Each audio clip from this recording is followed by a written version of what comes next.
I would like to welcome Mr. Chandrasekaran to share his views on the role businesses can play in this journey. Over to you, Chandra.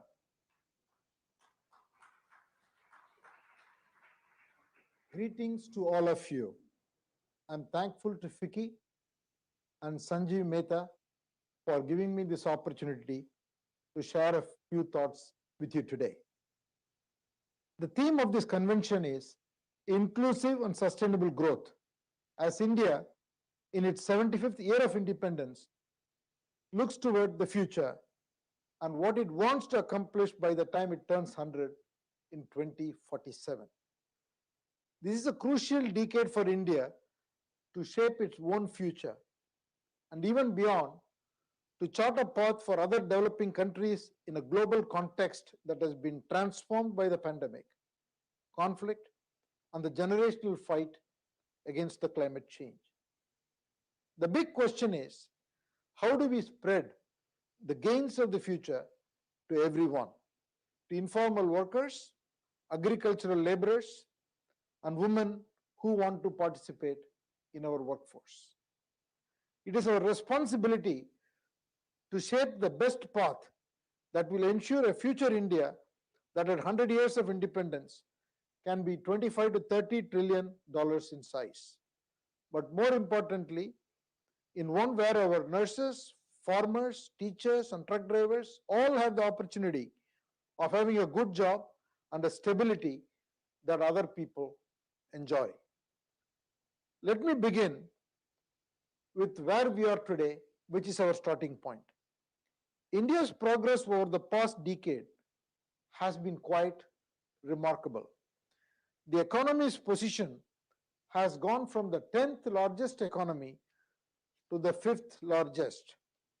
And now it is clearly the fastest growing major economy, a real bright spot in the global economy, which otherwise is facing strong recessionary impulses, multi-decade high inflation, record levels of public debt, and the squeezing of real household incomes. India's economic recovery seems broadly on track, with growth impulses widening in both industrial and services sectors. Credit growth has increased to 11-year high. India will likely remain the world's fastest major economy for the third consecutive year in 2023 and hopefully for several years to come. Looking over the next few decades, India presents a major growth opportunity. At the same time, it is important to remember the scope of reforms India has undertaken in the last few years. Pre-pandemic, the government introduced the GST, the IBC, an inflation targeting framework, a reduction in the corporate tax rate, and addressing the banking sector balance sheets. Since the pandemic, the pace of structural reforms has picked up further. Measures like labor reforms, the PM Gati Shakti, a national asset monetization plan, a production-linked incentive scheme to boost domestic manufacturing, higher investment limits for small businesses, power sector reforms, and aggressive disinvestment targets. The scope and scale of economic reform has been really fast-paced, and this will drive productivity improvements and a continued growth in capital accumulation. Reform is going to be a key pillar that will propel the fundamentals of India's outperformance in the coming decades. Crucially, in the past few years, we have also made significant progress in achieving results in the social sector, particularly in extending the reach and access of basic services to households. Think of electrification, bank accounts, healthcare insurance, sanitation, and connectivity. Hundreds of millions of people have been lifted out of poverty, while health outcomes have also improved significantly. India implemented one of the most successful COVID vaccination programs in the world. This strong foundation sets the stage for a renewed vision for India at 2047. If we are to look at a size of a $20 trillion economy, our per capita GDP would be at $13,000, 6 times the current level. If we can raise our growth trending rate to 8% from 6.5%, we can achieve a $30 trillion economy. It will be 10 times the current size. But it is not only about the quantum of growth and the size of our economy. To fulfill our Prime Minister's vision of becoming a developed nation as we celebrate our 100th year of independence, we will need to be deliberate in ensuring that the fruits of our long-term growth potential reaches every citizen. So what does success look like for India at 2047? We can propose a few metrics. First, in terms of air pollution, if we can reduce it to 1/4 of its current levels and also produce universal and equitable access to safe and affordable drinking water, that will go a long way. Second, half of our labor force should be comprised of women. Third, we can eliminate the malnutrition and move towards a coverage ratio equivalent of more than 1 doctor per 1,000 people from 0.5 currently through strengthening the primary care system as well as harnessing the digital transformation technology. And four, in terms of education, success in education should shift from a focus on educational attainment to educational outcome. I think all of this is achievable and within our reach. To realize the potential of our vast talent pool, we will need to transform our skilling, research infrastructure, as well as bring more women into the workforce. The capacity and quality of our skilling infrastructure should be scaled up to at least 10 million people per year. It will be important to develop dual approaches where we have both classroom as well as industry-based learning and internships. We must also empower our research and higher education institutions to level up in the quantity and quality of our research output as India seeks to become a global leader in AI, machine learning, advanced manufacturing, and next generation of products and services beyond the cloud and IoT. To bring more women into the workforce, we can create a leading edge, digitally integrated national childcare network. By 2047, more than half of Indians will likely be living in the cities from the current 35%. We will need not only smart cities, but cities that are built for the future, livable, green, and less polluted, while also being robust engines of job generation. Focusing on sectors like tourism can have a multiplier effect. Focus on tourism can improve the country's connectivity, sanitation, infrastructure links, creation of jobs, and valuable foreign exchange. I have traveled around the world, but nowhere have I seen as many incredible historical sites and landmarks like we have in India.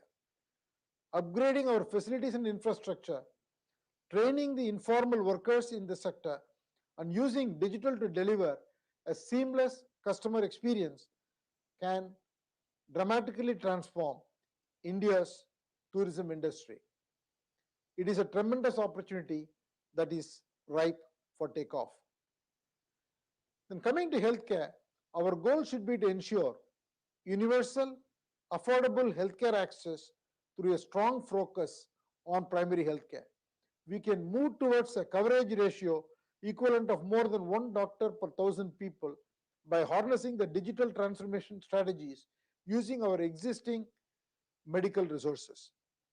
Ensuring interoperable digital health records will be key, as will reimagining the health workforce to make more efficient use of our limited resources.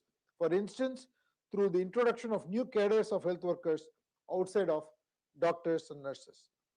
In addition, building a leading care network for the elderly will be key, as India's above 65 age population doubles between 2015 and 2035.